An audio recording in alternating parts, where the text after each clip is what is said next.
Is it worth getting excited about the iPhone 14?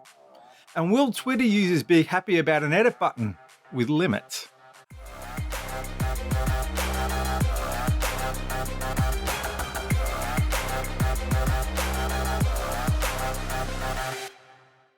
Vertical Hold is proudly brought to you by Aussie Broadband, changing the game with their award-winning network and Australian-based support. Hey there, welcome back to Vertical Hold Behind the Tech News, the tech podcast where we catch up with Australia's leading technology journalists to dive into the big tech stories of the week. I'm Adam Turner, and I'm joined by the overly caffeinated zombie corpse of a man who used to be known as Alex Kidman. Alex, was it worth getting up at stupid o'clock for a purple iPhone? Where was I? So I'll take that as a definite maybe. While we brew another pot of coffee for Alex, we're also joined via the Vertical Hold satellite, direct from the mean streets of Cupertino, by tech journalist extraordinaire Alice Clark. Alice, welcome back to the show. Thanks for having me. Now that you're back on the travel circuit covering tech, what's your go-to trick for staying awake? So it's the same trick I've always had. It's a backpack full of popcorn with a bottle of water, a bottle of lemonade, and also a packet of some kind of chocolate. I don't have caffeine. If Jen was here, there'd be votes for the caffeinated gummy bears. She's famous for her caffeinated gummy bears. If Jen was here, I'd be stealing the caffeinated gummy bears. Let's be clear about this. The popcorn works too. You just have to walk in the sunshine and eat popcorn. Though yesterday it was 42 degrees.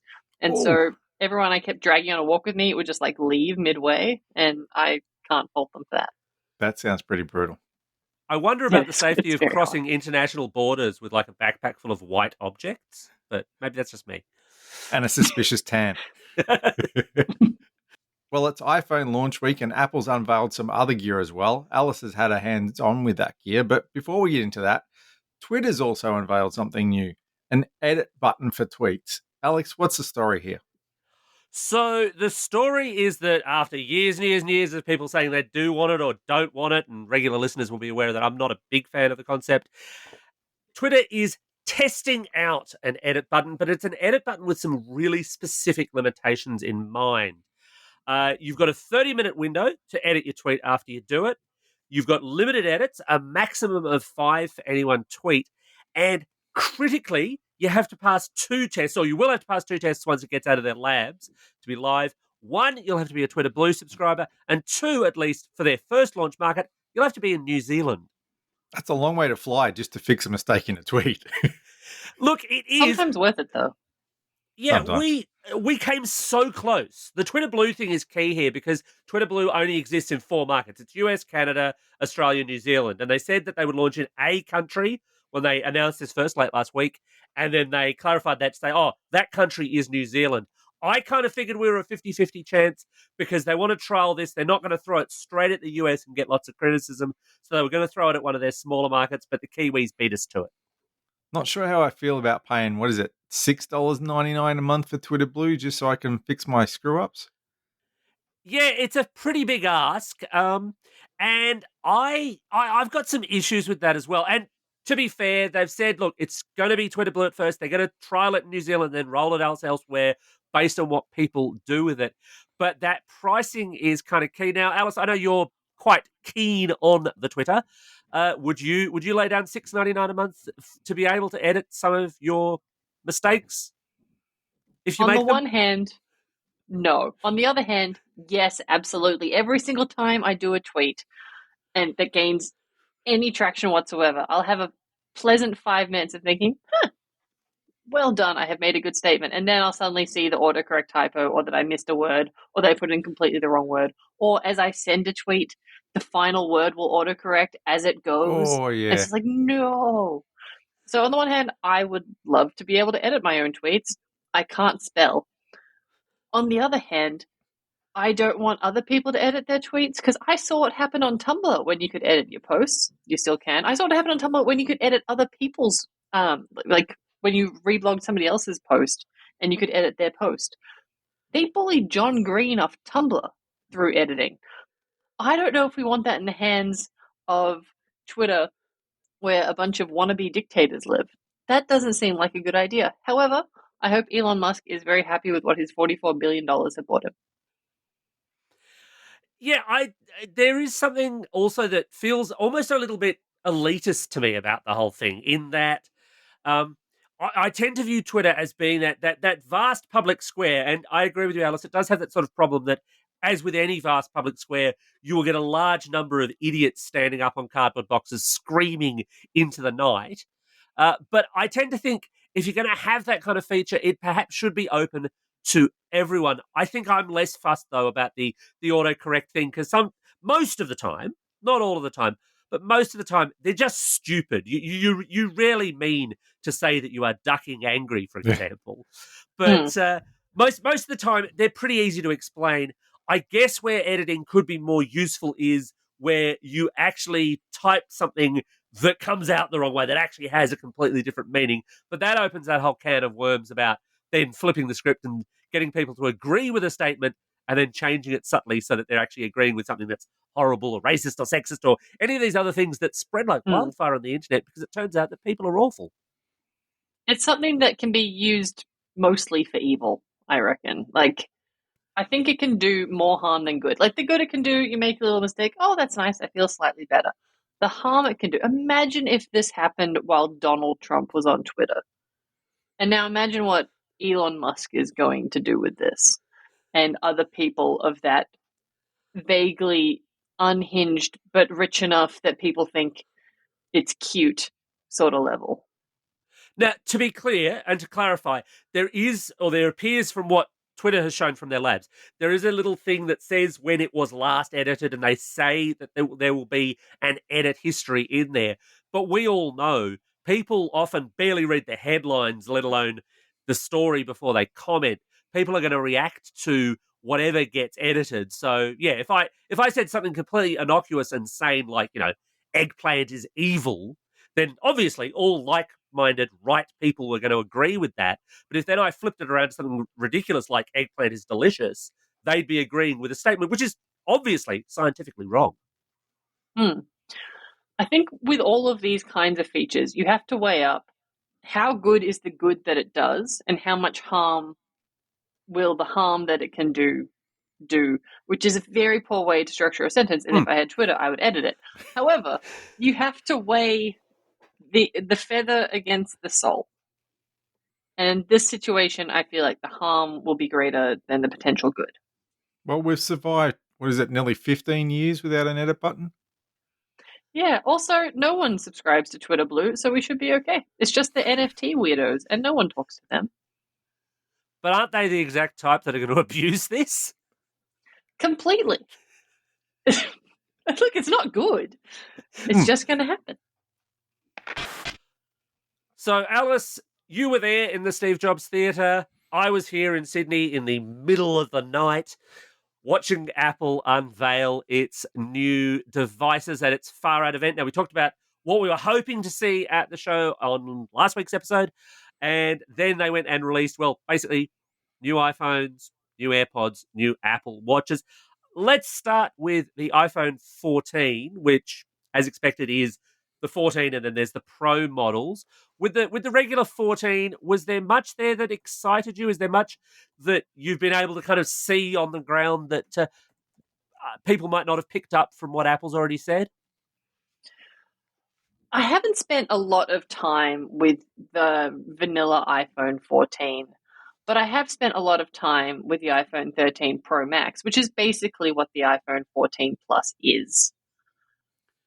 I think it's actually a pretty good value proposition. Like, if you want to pay vanilla iPhone prices but get a slightly better iPhone than the iPhone 13, or if you want something close to what the iPhone 13 Pro had but not quite as much camera, this is that phone. We're at the point where, unless an iPhone changes shape or adds a completely new out there feature, it's going to be an iPhone. It's going to be a bit better than last year. The camera's a bit better. The battery's a bit better. The screen's a bit better. It's just a bit better. It's a bit faster. It's good. Did we find out what far out means? Because we were guessing far maybe out astrophotography. refers to the watch. I was guessing astrophotography, but it refers to the Apple Watch Ultra. What makes it far out?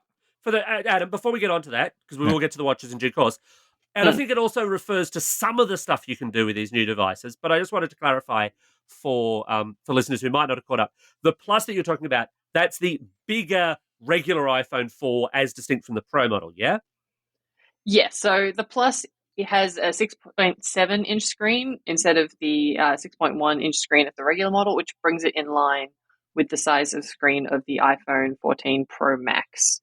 So now the difference between those models is the Pro Max has an extra camera and a better camera system and a better chip, and also a bunch of other stuff, which we'll get to in a sec. Yeah, the 14, and I've got to say, I'm slightly disappointed by this, just given the price.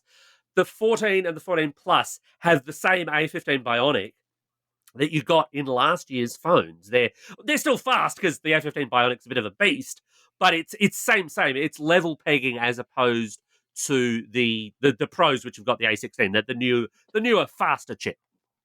Well, it's the A15 Bionic that was in the Pro last year. Hang on, I have to look up what chip was in the 13 They just refer vanilla, to them I thought as it was a different chip. I'm fairly sure, and I could be completely wrong because I have not had anywhere near enough sleep, but I'm fairly sure they just refer to it as the A15 Bionic. They may, of course, be making a distinction there on the amount of RAM that they've got because the Pro Max had more RAM, and maybe that's in the 14 because they never talk about that stuff till people pull them apart and benchmark them. But I'm pretty sure they just said it was the A15 Bionic, which is the same chip across the line for all of those devices as far as anyone outside Apple knows. But you're right, they did sort of blur the line on that one. And that, I mean, look, there's no sense, and everyone should know this by now, there is no sense if you've got last year's iPhone in upgrading to this year's iPhone, you're not getting full value out of your phone. But even so, it's the first time they've done look, these ones not only have lower camera specs, that's expected, they've also got lower processor. In fact, there's no change in the processor. So I'm looking up the exact details. And so this one has the A15 Bionic in 13 has 6-core CPU with 2 performance and 4 efficiency, a 4-core GPU, and a 16-core neural engine. The 13 Pro has an extra core in the GPU and the same neural engine. So basically, it is a slightly better GPU, but it isn't the same chip as what was in the 13. We were talking last week about whether we might lose a small iPhone to make up for getting another big iPhone, or is the iPhone SE on a different release cycle completely? So the Mini is on a different. So the SE is on a different release cycle. The Mini is dead. The Mini is dead. Well, What's the the new Hang Mini on, is I've lost dead. track. So What's this the difference okay. between the SE and the Mini? Adam, this is where it gets really confusing because Apple is Because I was already confused, so I'm glad Apple this is where it keeping gets a confusing. lot of phones in its briefcase right now. Yeah. So from the launch this week, you've got the 14, the 14 Plus, the 14 Pro, and the 14 Pro Max. But they are also keeping and Alice, correct me if I get this wrong, again, not enough coffee in the world. They are also keeping the 13 and the 13 Mini as ones that you can buy, and the iPhone 12 and the iPhone SE, but that's the SE 2022, which is again the A15 model that they only brought out this year. So there are still little iPhones if you want little iPhones. Yes, There's the also SE the 12. Yes, I thought I mentioned the 12, but maybe I didn't. I might have just missed it. I'm very jet lagged. Is that more phones than Apple usually sells at any one time? I think so. I can't remember a time when they've sold more phones than this. I think it's level pegging with what they've done from time to time because quite often they've kept like one small low capacity model of like, when the 10 came out, they had the 8 and the 7 and one of the 6S's or something like that. But it's a big number. It wouldn't surprise me if it was the most they've had. Getting back to the far out thing though, sorry, because I did lead us down a little bit of a path there. They also mentioned, and it's US only, unfortunately, something, Adam, we were talking about last week, which is satellite SOS. This ability for the iPhone 14 models, all of them, to make SOS communications if you're lost at the moment in the middle of, the Rockies or something. But hopefully eventually in the middle of the Great Sandy Desert, you'll be able to do this. I don't know, Adam, you weren't sold on this as a concept that people would want. Well, here's my question. Is it restricted by where you bought your phone or where you are when you're in an emergency? So if I bought my phone in Australia and I'm lost in the Rockies, will it work? That's a That's a really really good good. question. It is a I was great just about to say question. that. Yeah. Because or if I bought my phone in America and then I get lost in the middle of Australia, will it work? Or does it have to be both? I bought it in America and I'm lost in America. I think they're going to need to clarify that, or someone's next of kin is going to sue. So I I'm would totally going take. to ask that question when I get back down to dinner. I want to know that now. Please do, and we will update the website if you can let us know. I would hazard the guess that because they're launching it in the US and Canada in, I believe, November, so it's not live yet, and maybe they're still working that kind of detail out before someone has to notify the next of kin. I would guess that it will be you buy a US phone which has the US contracts in place, because what it really relies on is the iPhone being able to not only see the satellite, and they've got a nice clever little system for seeing that without having to have a chunky antenna, but also then it being able to send and receive and accept those messages, same as you would for a SIM card roaming anywhere.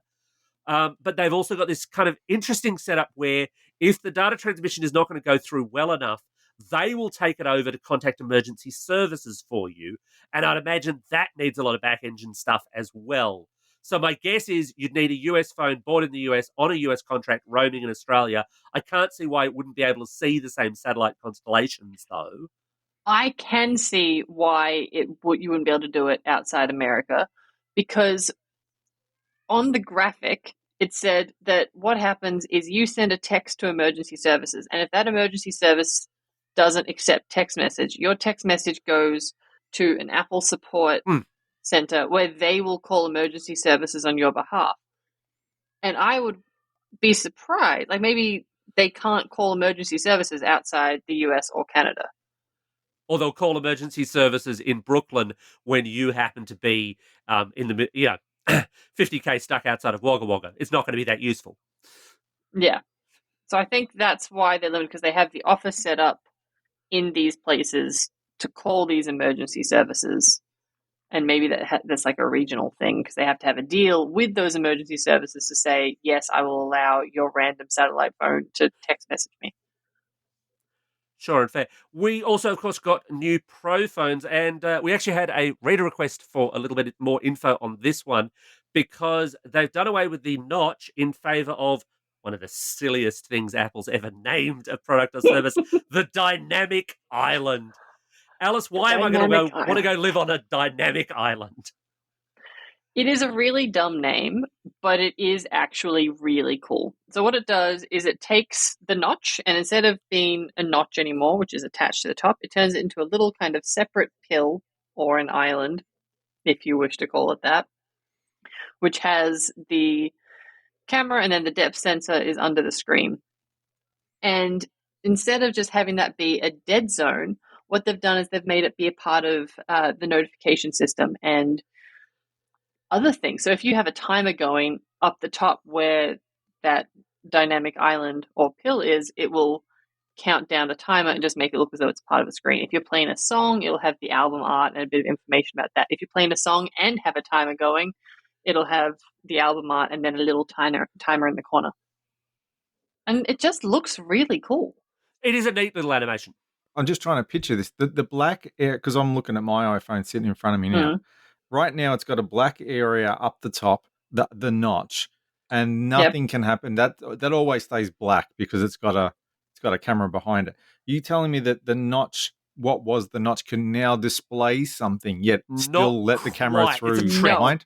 No, it's a trick. So, Adam, if you've seen a bunch of Android phones which have got those like hole punch style cameras in the front. Yes. Okay, so imagine that, but you've just stretched it out like a sausage, or a pill. Indeed, it's that kind of thing.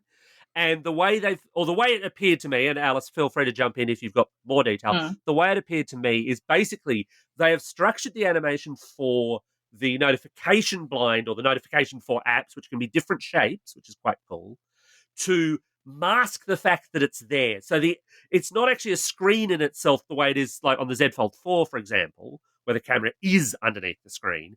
But the way they're doing the animation will kind of hide the fact that there's this black blob there because there'll be a black notification thing around it.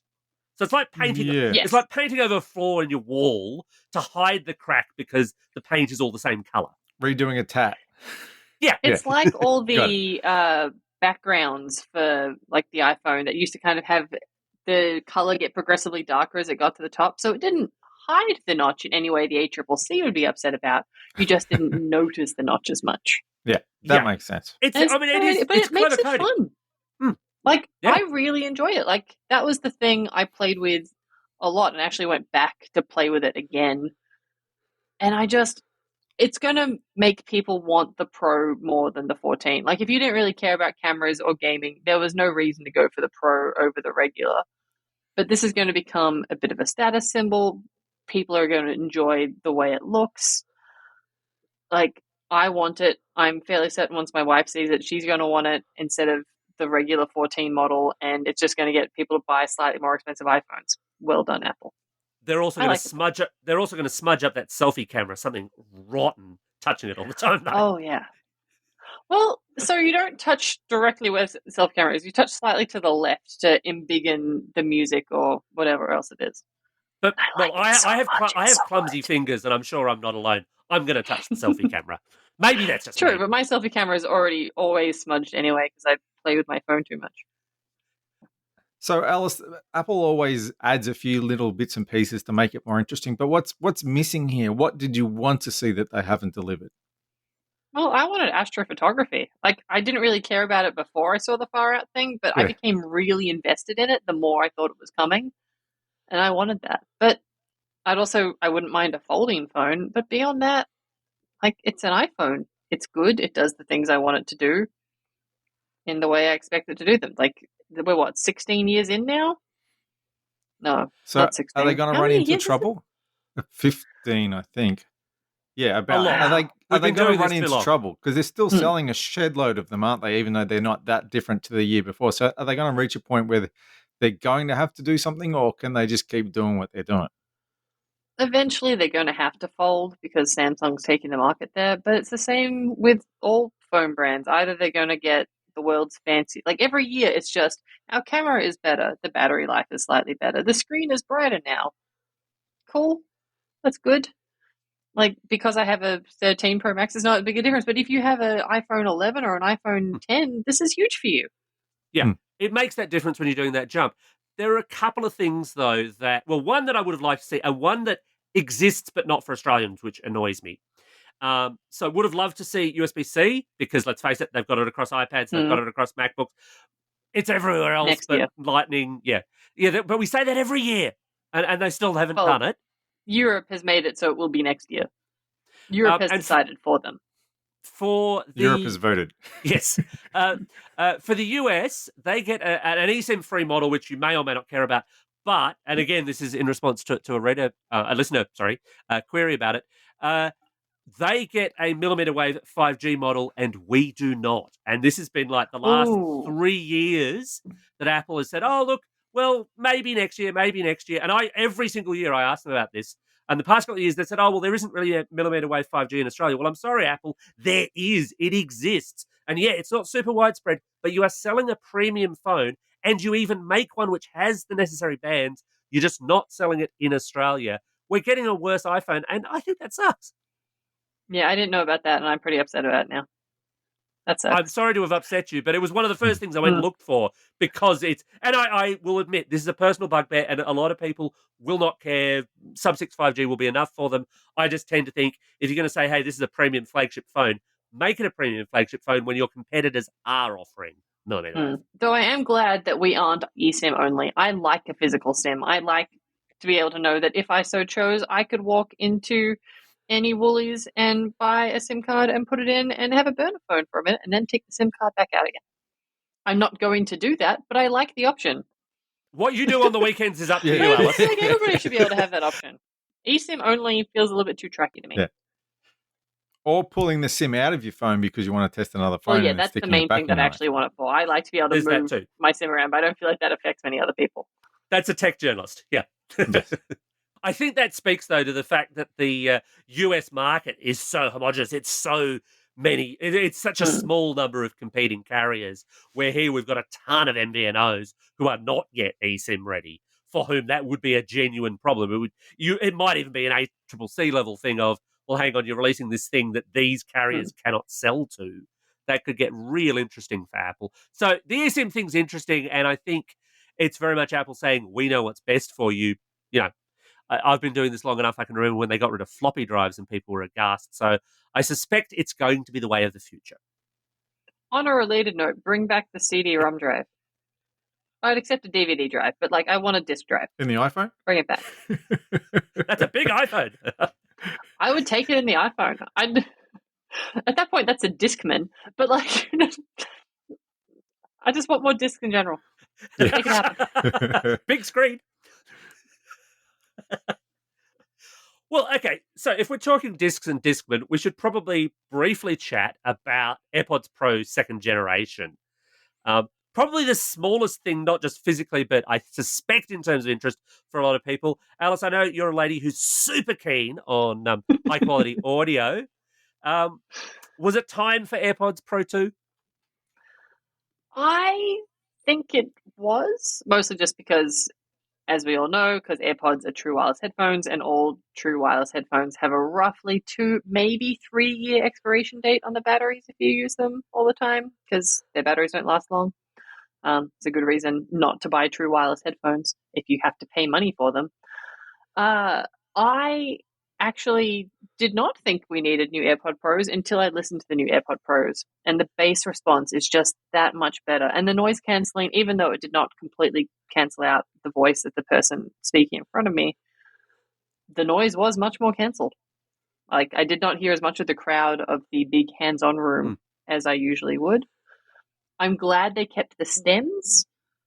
As much as I hate touch controls on in-ears, and I really do hate touch controls on in-ears, I do quite like being able to change the volume by stroking it slightly. It seems vaguely wrong, like you're trying to milk a very small cow, but it does change the volume, and it is handy. If I have to have touch controls, it's good to be able to change volume.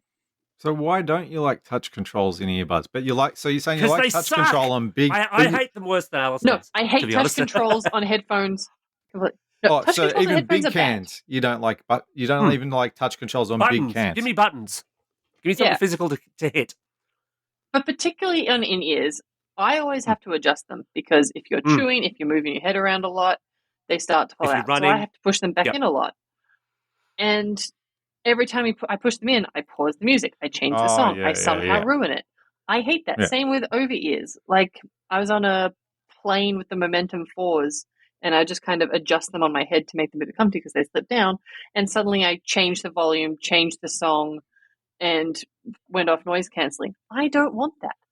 The Samsung Galaxy Buds Pro 2 are the worst for this, because if you touch them in the wrong way, it turns off noise cancelling. And when you're on a plane and you're trying to sleep in your tiny buds, which you can sleep in because they're so small, and you just move your hand over your ear and then suddenly you can hear everyone around you, no, that should be illegal.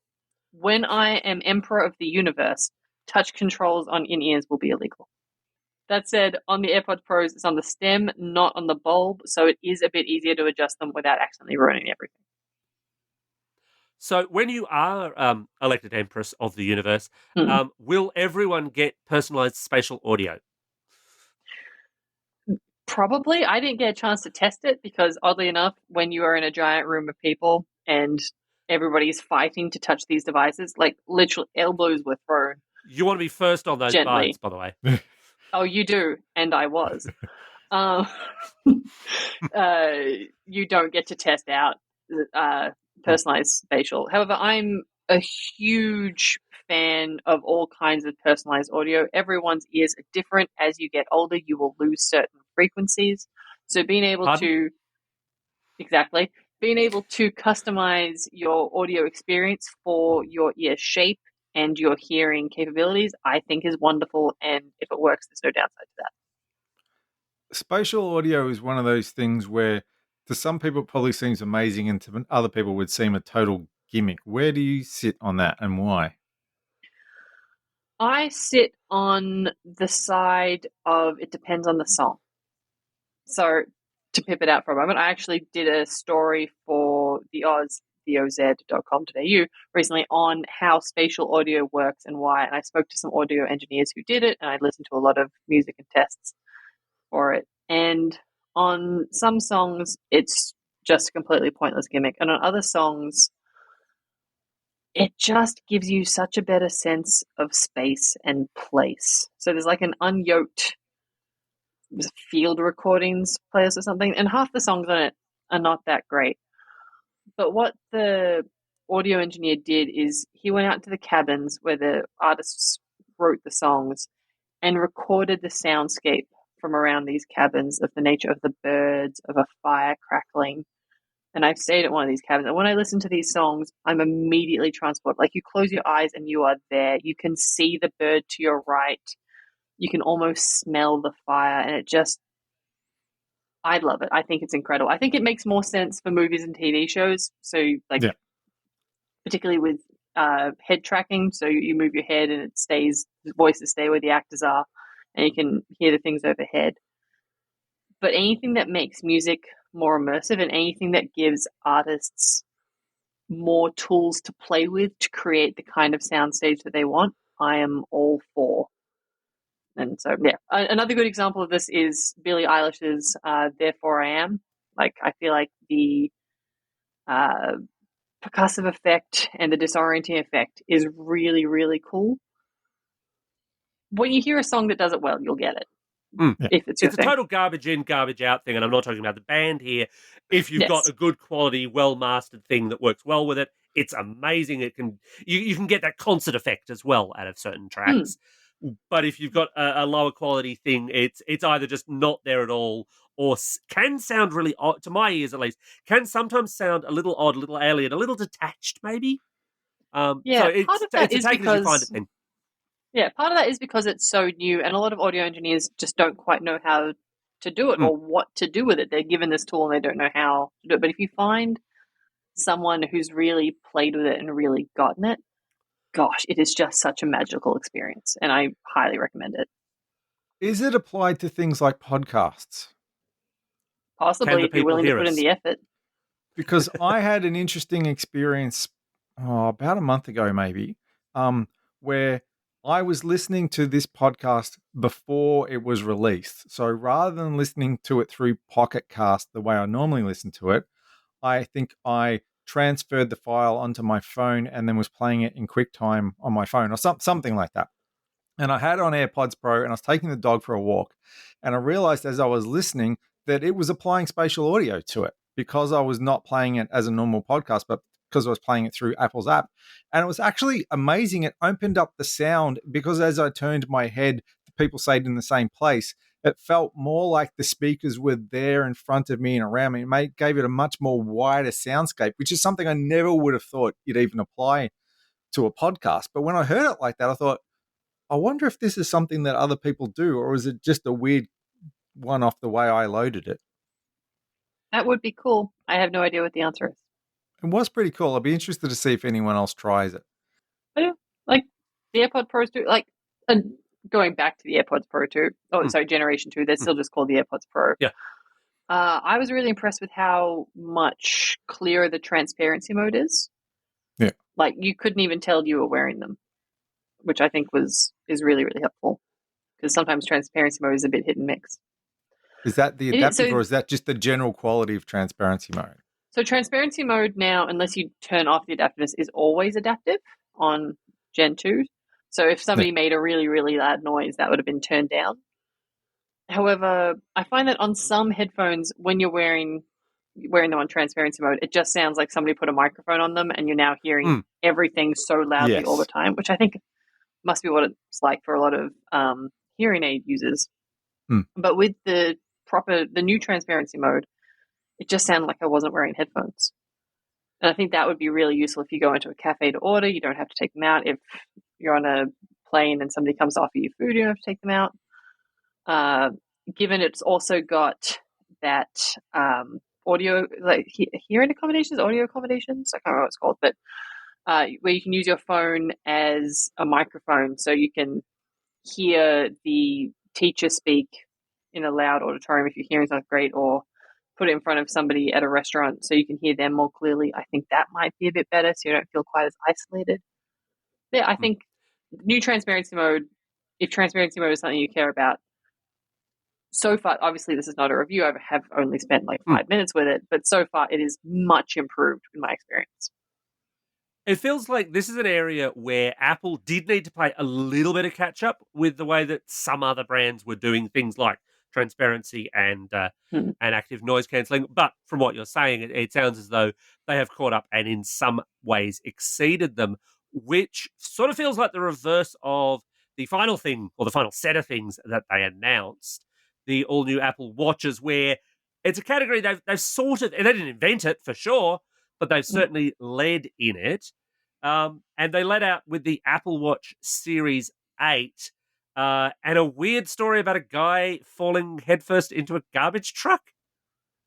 Yeah, there's a lot of stories of people having their lives saved by their Apple Watch, and that was not one that I expected. But I can see that if you ever do fall headfirst into a garbage truck and the thingy closes and you can't get out, being able to call emergency services from your watch would be very useful. Same as if there was a bear in your living room. It would be a difficult thing, I think, to convince them. Help, I've fallen in the back of a garbage truck. Where are you?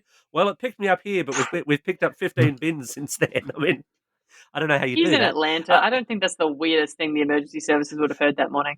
That's true. Getting away from the weird, though, for the Apple Watch Series 8, one of the features that they really highlighted that I thought was really great was the new temperature sensing capabilities and what that means for women's health. And I am not equipped, and Adam is not equipped to speak about women's health with authority. Alice, you are. How good is this? This is actually pretty spectacular. And first of all, I just want to say it's wonderful to see a big company like Apple at such a tech event like this talking so openly about periods. Like, you don't get that very often. And I just thought that was neat. The new temperature sensor is largely aimed at telling you when you ovulated, but retroactively. So you'll get a notification saying that you ovulated 5 days ago. It's not that useful that month. However, it is very useful if you're trying to make a kind of a chart. So if you're trying to conceive, you know when better to do the deed next month, or if you're experiencing spotting between periods or having other problems, you will know when to go to your doctor about PCOS or fibroids. And as somebody who recently went through quite a nightmare with fibroids, I highly recommend anything that will help you diagnose them early so you don't have to go through a whole hysterectomy, because it is a whole thing. So Apple had some of these features aimed at women's health. So what was already there, and then what is it? Is it just the temperature stuff that they've added? Like, what's different? Yeah, so before you could tell the app when you had your period, if you had any spotting, if you had sexual activity, and if you've been doing tests when you ovulated, and the app would kind of guess based on your period when you would have ovulated if you were average. However, the temperature sensor checks how your temperature changes when you sleep. So this is not as useful if you don't wear your watch when you sleep. And it tracks when you have your peak high temperature and then go down, because when you ovulate, apparently you get really warm. I guess like an oven. I don't know how that works. And so once it's 5 days past, it goes, oh yeah, that was definitely that. Not just that you had a warm night or you were jet lagged or you drank some beer. So now we know that you ovulated. So that is the main change. Until now, all that stuff had to be entered manually. Yeah, until that had to all be entered manually, and now it can kind of know a bit better about your ovulation, which, considering ovulation tests are quite expensive, and going to a doctor if you're not 100%, like if you tell your doctor when you're not 100% sure how things work, can also get quite expensive.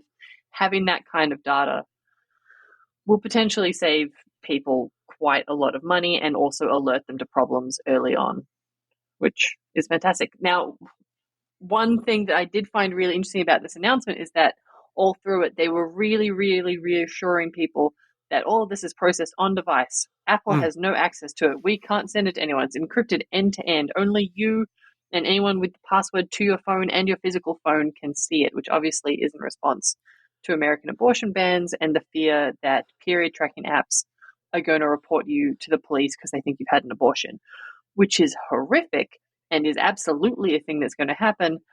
So it was quite nice that they're reassuring people, but gee willikers, what a year. Yeah, you've got to worry that they're going to try and arrest people in Texas for wearing an Apple Watch Series 8 because it could enable a crime. That's next year. Perhaps. They also talked up, and I don't know if this is just because the Apple Watch, admittedly, is already very good at what it does. They also talked about something which, frankly, you sort of want, but you don't want to have happen, which is the whole crash detection thing. Now, I'm presuming they didn't take you out and crash a car to show you this, Alice. They did not. We watched a video, which I was both grateful and disappointed about.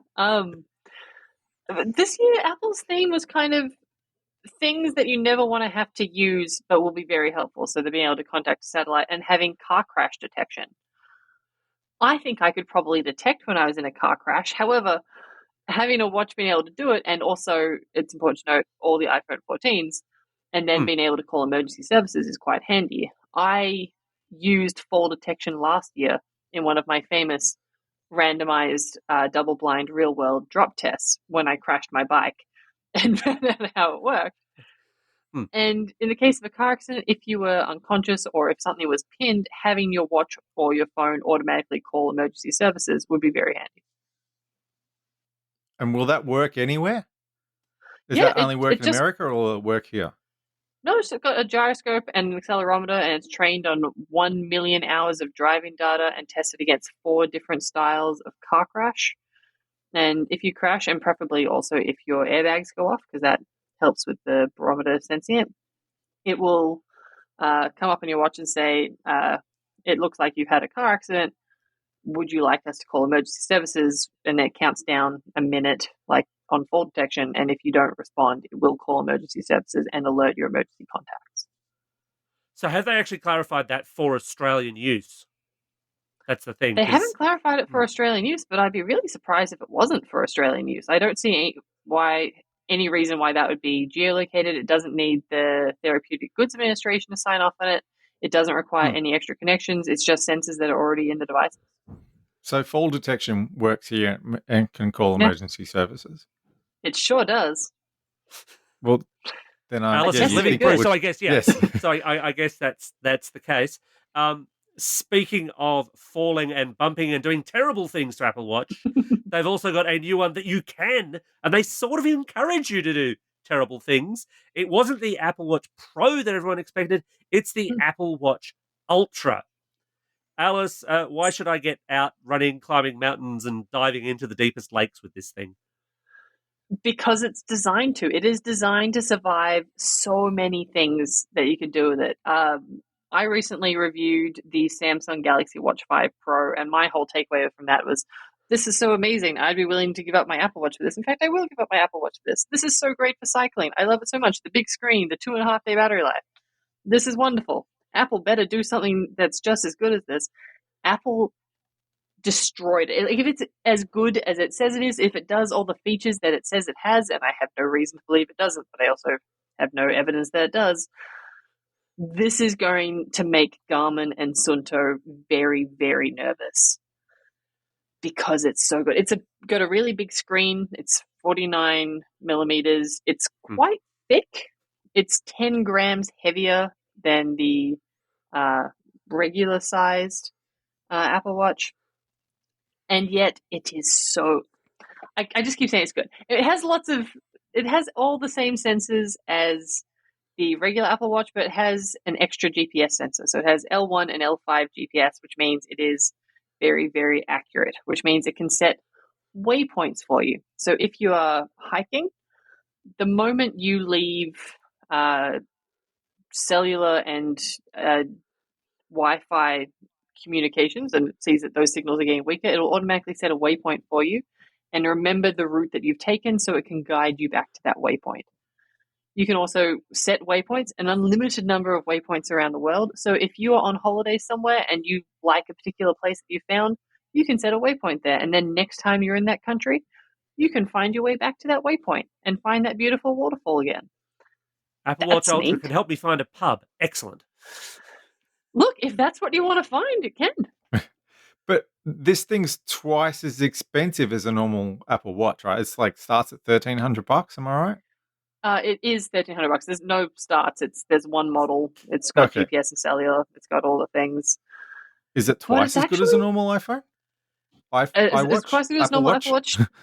Yeah, I would say if you are somebody who does fitness, if you're somebody who cares about having a 36-hour battery life or up to 60 on low power mode, if you're going out and doing triathlons, it is absolutely worth that kind of money. I think they actually could have charged more for it if they wanted, and I can't believe I'm saying that.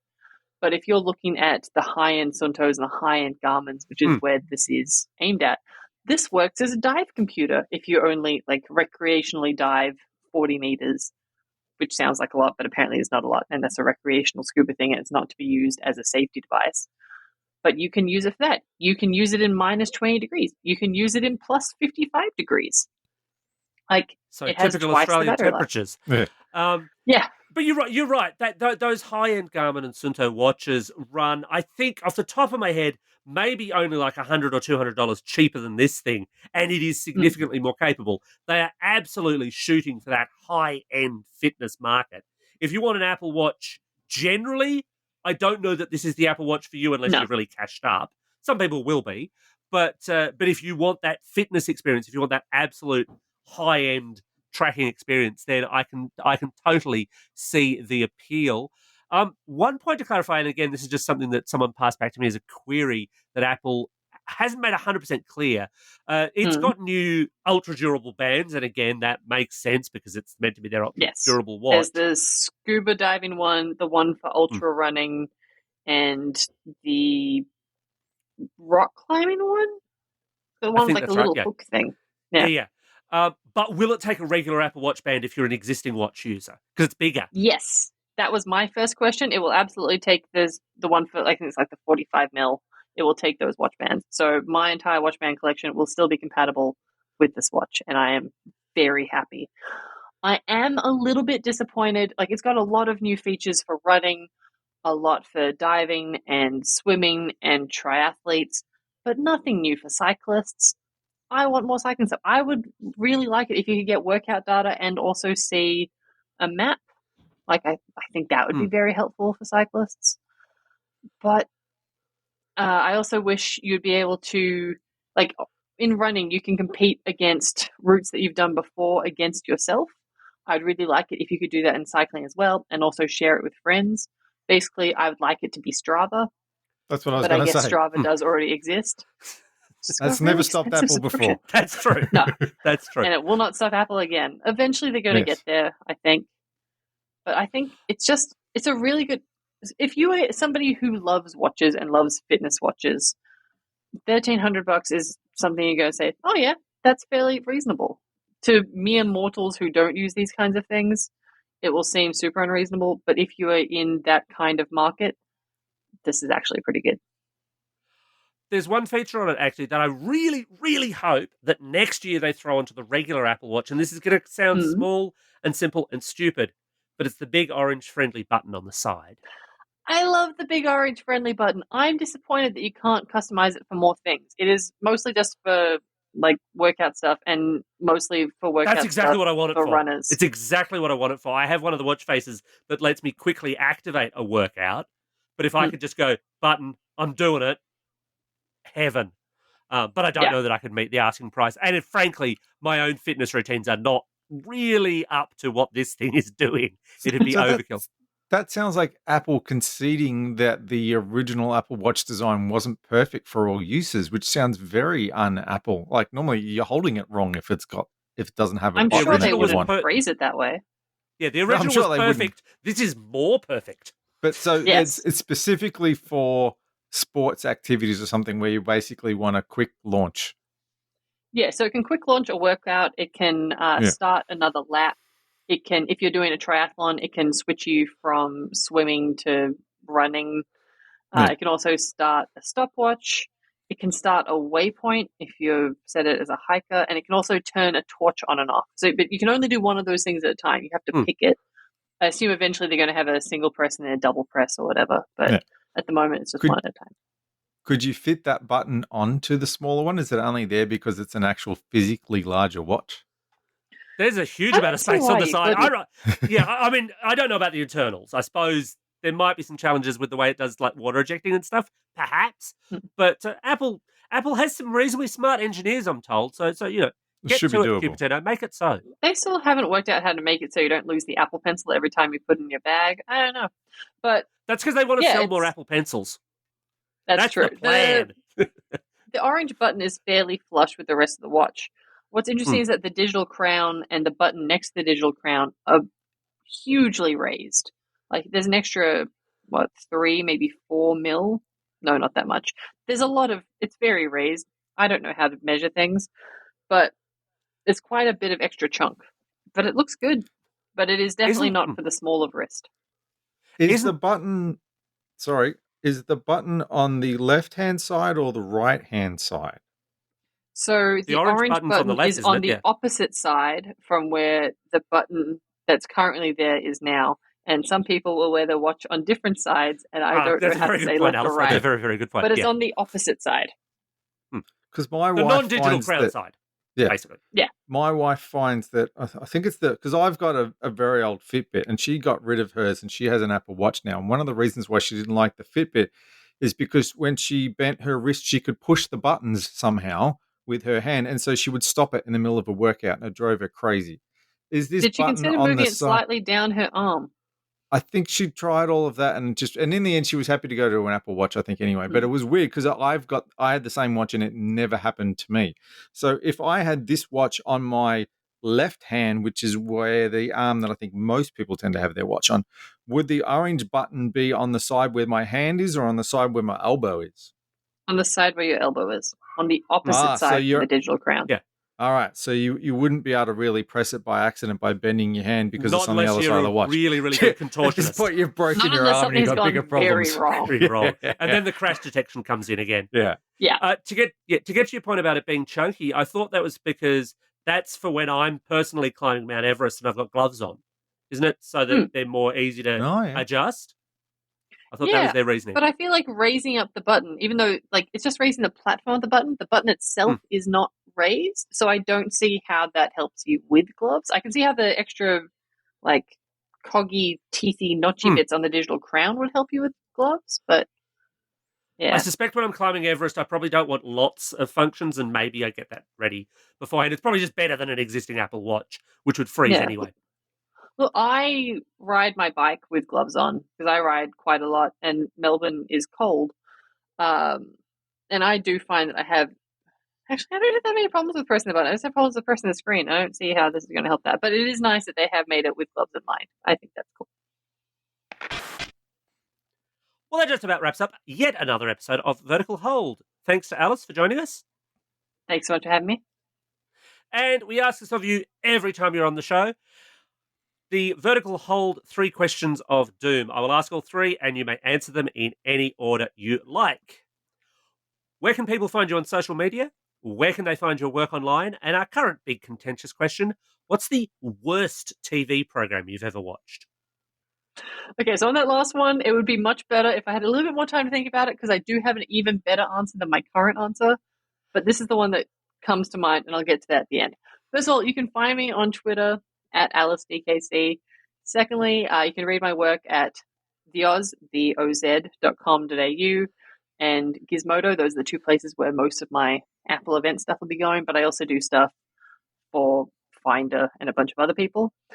And my answer to worst TV show right now, the one that comes to mind is Dante's Cove. It's so bad. It's so, so bad. I watched every season of it once, some of it twice, mostly for mocking purposes because it got worse.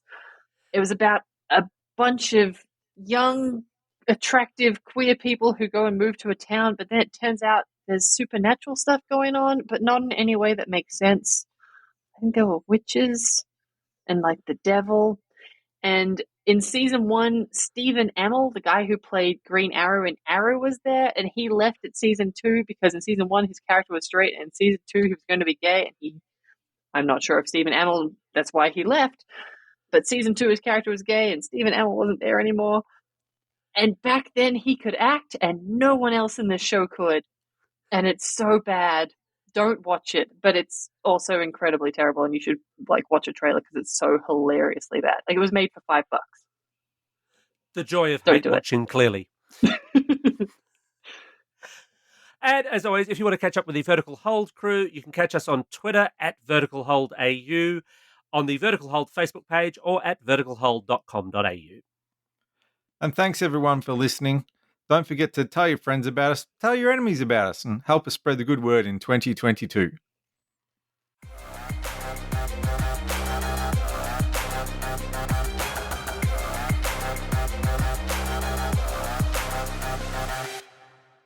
Vertical Hold is proudly brought to you by Aussie Broadband, changing the game with their award-winning network and Australian-based support.